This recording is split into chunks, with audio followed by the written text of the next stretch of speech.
The topic I received for my research project was narcissistic personality disorder. Narcissistic personality disorder is a mental disorder causing people to have an inflated sense of their own importance, the need for excessive attention or admiration. A person who suffers from narcissistic personality disorder usually lacks empathy for other people. They tend to be labeled as arrogant, self centered, manipulative, and demanding. These people will usually begin to show characteristics of narcissistic personality disorder in early adulthood, though that would range from ages 17 to 25. A person who has NPD or narcissistic personality disorder will also surround themselves around people they feel can boost their self-esteem. A, Being in a relationship with a narcissistic personality disorder is hard, whether that relationship is intimate, parent to child, or just a friendship. They tend to belittle the people they're around to make themselves feel better.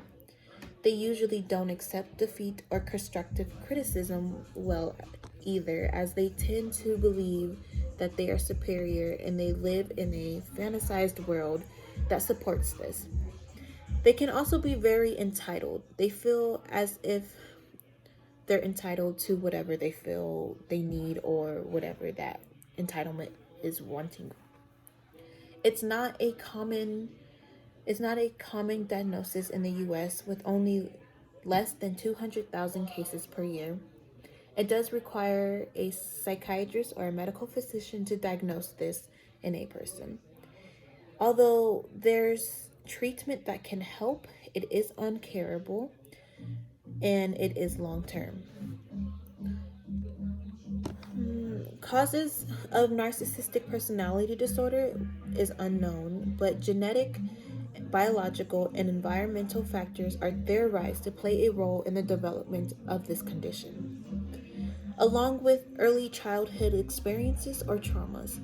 If a person comes from a family whose mental health history shows that narcissistic personality disorder is there, that person has a higher risk of developing this condition. That doesn't mean that the person will have narcissistic personality disorder. It just means that they are at a higher risk of getting it later in adulthood. It is also estimated that up to 6% of the US population has this condition.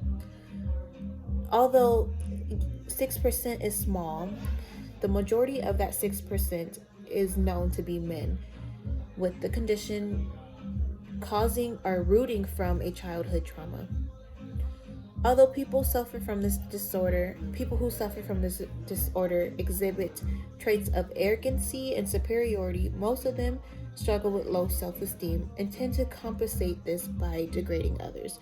Reasons why they tend to surround themselves with people they feel is less than.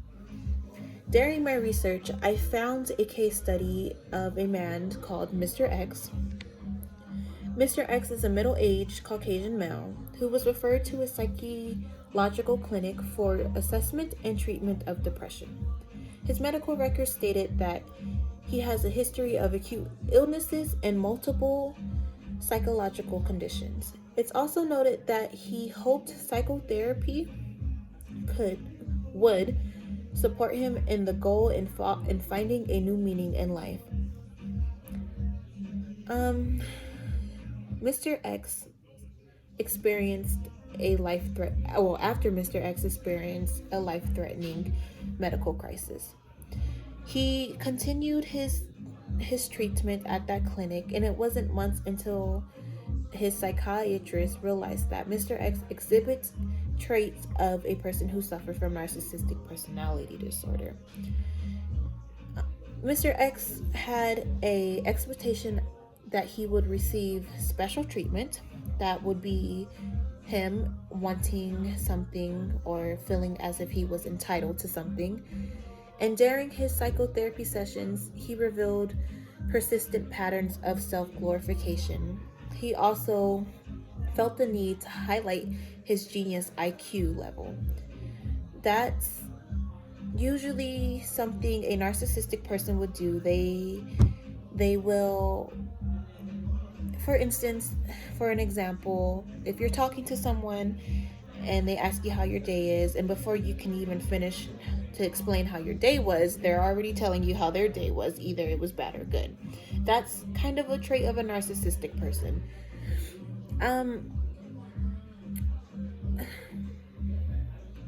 He also stated, Mr. X also stated that he had concerns regarding his therapist.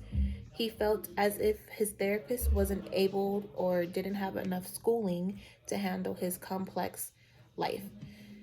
Although Mr. X went to the therapist to seek help or for therapeutic